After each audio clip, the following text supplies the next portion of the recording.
Monsieur Dadis, vous êtes résolu à ne pas reconnaître l'évidence qui crève les yeux.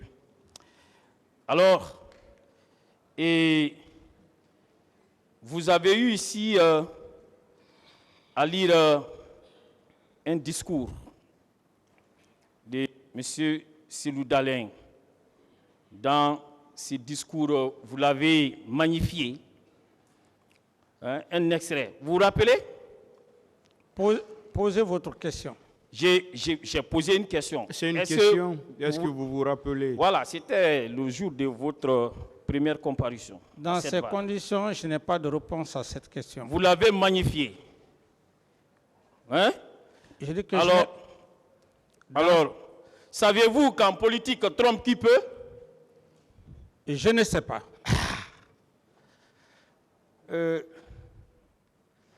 Savez-vous que M. Cellou Dalein était dans une opération de charme? Il cherchait à vous faire succomber? Ça n'engage que vous, c'est un homme que je respecte. Ok. Mais est-ce que vous saviez que une telle stratégie ne peut pas prospérer ici? En ce sens que M. Cellou Dalein, vous savez qu'ici, il est votre adversaire. J'ai parlé. Est-ce que vous avez conscience que M. Cellou Dalein, dans ces procès, est votre adversaire? Vous le savez? Ce qui est important, c'est par rapport à votre question. Est-ce que vous le savez? Est-ce que vous le savez? Très bien. Même s'il est mon adversaire, ça n'a aucune importance. Est-ce que vous savez qu'il a été personnellement victime des événements malheureux du 28 septembre? Par rapport à votre client qui est allé au stade et le rapport de M. Cellou Dalein fait foi. Il est parti au stade, il n'y avait pas de tir au stade. C'est lorsqu'il est parti au stade, il a commencé à tirer. Sinon, les leaders politiques avaient déjà fini leur meeting. Savez-vous qu'il est victime des événements du 28 septembre? C'est ça que je vous dis. Si les victimes, c'est votre client Toumba, votre client Toumba, qui a perpétré ce massacre. Monsieur Camara, s'il vous plaît. Calmez-vous. Vous pouvez, est-ce que vous pouvez... Parce que vous venez avec une intonation, vous ne monopolisez pas la parole. On est devant une audience. Saviez-vous que M. Cellou Dalein est l'un des leaders ayant enregistré la plupart des victimes dans le cadre de ces événements? Le saviez-vous? Par rapport à votre client, M. Toumba. Le saviez-vous? Je dis, si je le sais, c'est par rapport à tous ces faits, c'est parce que votre client a été la cause. Alors, M. Camara, comprenez-vous donc que M. Cellou Dalein Diallo n'a de soi dans cette affaire? Pour avoir été personnellement victime, pour avoir eu ces militants victimes, il n'a de soi que de demander justice dans cette affaire. Oui, ou non? Mais qui est à la base? C'est votre client, Toumba. Oui ou non? Même si vous êtes le plus grand avocat qui vient de la marche planète, vous ne pouvez pas, comment dire, blanchir votre client. Défendez-vous. Pour le moment, ce n'est pas M. Toumba qui est là. Je vous le dis, c'est M. Toumba. Avec toute la stratégie, toute cette forme pyramidale que vous avez eu à faire avec M. Sidia. Monsieur, maître, s'il vous plaît. Oui. Monsieur Camara, il faut qu'on se comprenne. C'est par rapport à ça. Vous me laissez parler. Vous me laissez parler. Oui, Monsieur le Président. Vous avez intérêt à vous calmer. Cherchez à comprendre les questions pour pouvoir les répondre. Dès au début, on vous a dit ici, on va vous poser des questions. Voilà. On va vous poser des questions. Mais si vous vous énervez comme ça, à l'entame, ça va être très compliqué. Je comprends, Monsieur le Président. Donc c'est pourquoi vous devez vous calmer, une fois de plus. Calmez-vous. Mais, Monsieur le Président, vous avez dit qu'il n'y a pas de commentaire lorsqu'on pose une question.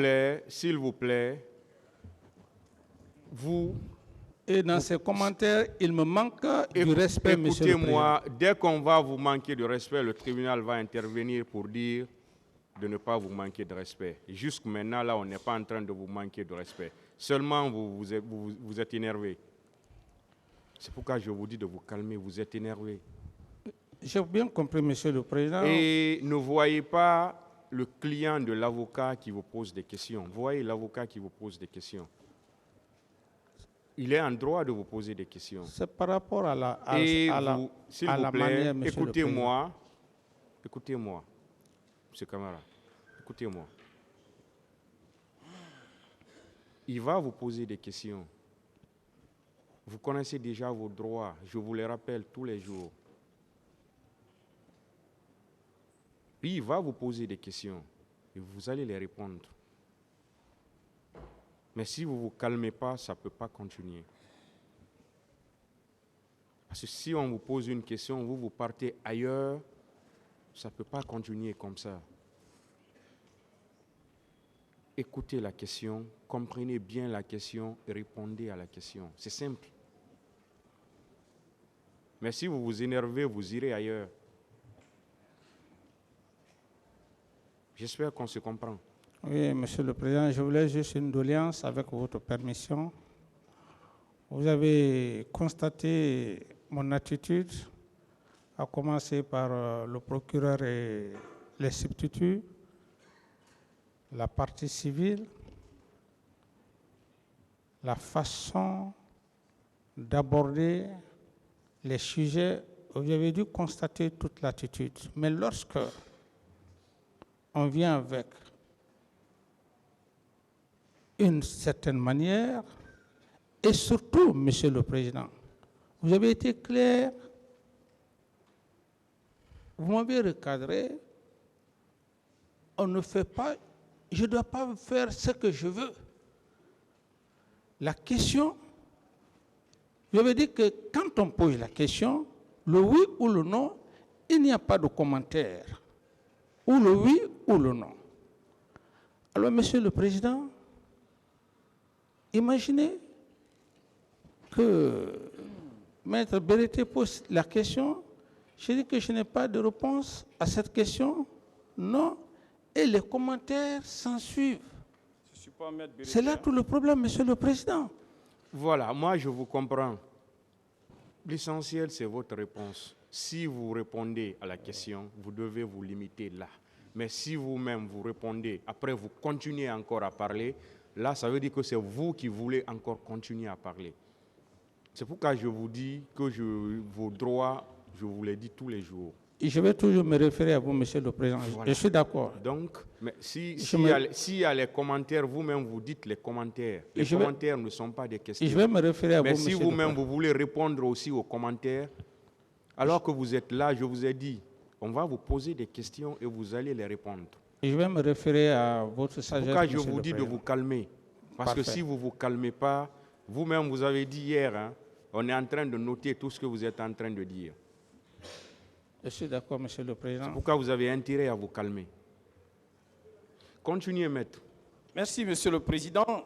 Monsieur Camara, je vous apprends. Je ne suis pas maître Berete, c'est bien maître Lancinesi là en face de vous. Très bien. Puisque vous tenez à ce qu'on vous appelle par votre nom. Je continue. Comprenez-vous maintenant que votre discours politique, fondé sur un prétendu complot, est une diversion tendant à fuir, disons, votre responsabilité pénale dans cette affaire, plutôt que de l'assumer? Là, vous avez fini de poser la question. Je peux répondre? Oui, allez-y.